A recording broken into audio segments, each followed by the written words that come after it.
todos os presentes. Em nome da Associação dos Agricultores e Pastores do Norte, quero agradecer a todos os agricultores e amigos que se dignaram a estar presentes nesta conferência. Ora, então, impactos da seca em Portugal. Passados estes meses, verificou-se aquilo que já estávamos à espera, a falta de água no solo devido às alterações climáticas, trouxe ao mundo rural muitas dificuldades, baixas nas produções de culturas de inverno e também nas de primavera-verão. A situação gritante pelo qual estávamos a passar nos 3 primeiros trimestres está a melhorar neste último, pelo menos até agora. O São Pedro tem sido amigo. Ao contrário do Ministério da Agricultura, que ainda não pagou a ajuda aos produtores pecuários de ovinos e caprinos e das vacas de carne que prometeu em maio. Pode ser que hoje, estando presente a Sra. Ministra, nos dê alguma resposta.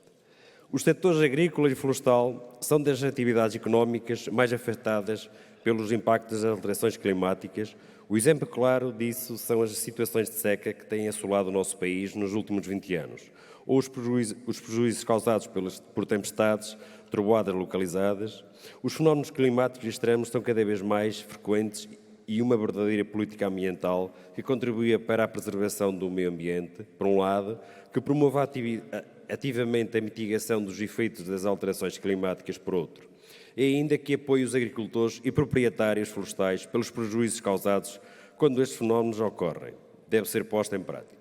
Do ponto de vista ambiental, importa desde logo ter em consideração os modelos de produção e comercialização de bens e produtos da agricultura familiar, das pequenas e médias explorações, já que estas dão um contributo essencial ao combate e mitigação das alterações climáticas. A agricultura familiar está normalmente sustentada na policultura e não na monocultura, sendo também, por isso, suporte de uma biodiversidade única, não só das espécies agrícolas, mas também de um conjunto de espécies, animais e vegetais selvagens que beneficiam com a existência deste tipo de agricultura. A agricultura familiar não está tão dependente do uso de fertilizantes e pesticidas, que têm um grande impacto na degradação dos recursos naturais, nomeadamente no solo e água. Pelo contrário, os modelos de produção agroindustrial, que são altamente dependentes de combustíveis fósseis, que dependem fortemente da importação dos fatores de produção, do uso intensivo de fertilizantes, pesticidas. Importa ainda apostar em variedades e produções tradicionais, normalmente mais bem adaptadas ao nosso clima e que podem ser fundamentais na questão da disponibilização e consumo de água. Em resumo, será necessário adotar um modelo de produção agroecológica em Portugal. No combate à seca e aos seus efeitos, urge criar uma verdadeira estratégia de atuação, quer na prevenção, quer na mitigação dos seus efeitos. O que temos observado leva-nos a concluir que o país tem de estar preparado para ultrapassar fenómenos de seca extrema, como se passou em 2022, de forma muito mais frequente. A própria precipitação ocorre de forma mais concentrada e por períodos mais curtos. É que nada defende, por isso, a concretização de um Plano Nacional de Regadios que, por um lado, aposte na construção de novos equipamentos e barragens, assim como a conclusão das obras eternamente inacabadas, como o Regadios de Cova da Beira ou Baixo Mondego. Por outro lado, é urgente proceder à modernização dos equipamentos que servem os regadios existentes. A disponibilização de água tem de ser avaliada do ponto de vista do território nacional e Portugal terá de construir as infraestruturas necessárias para o garantir. Ainda na questão da água e dos regadios, a CNAC considera o papel do Estado não pode ser só o de financiar a construção de barragens e rede de rega, o fim que é dado às áreas regadas e às produções a instalar devem também ser considerados.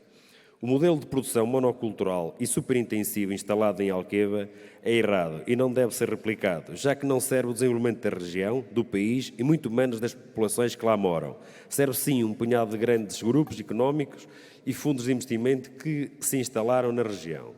A par da melhoria da capacidade nacional de guardar a água, importa, como já foi referido, apostar em variedades e produções tradicionais, normalmente bem adaptadas ao nosso clima, e que podem ser fundamentais na questão da disponibilização e consumo de água.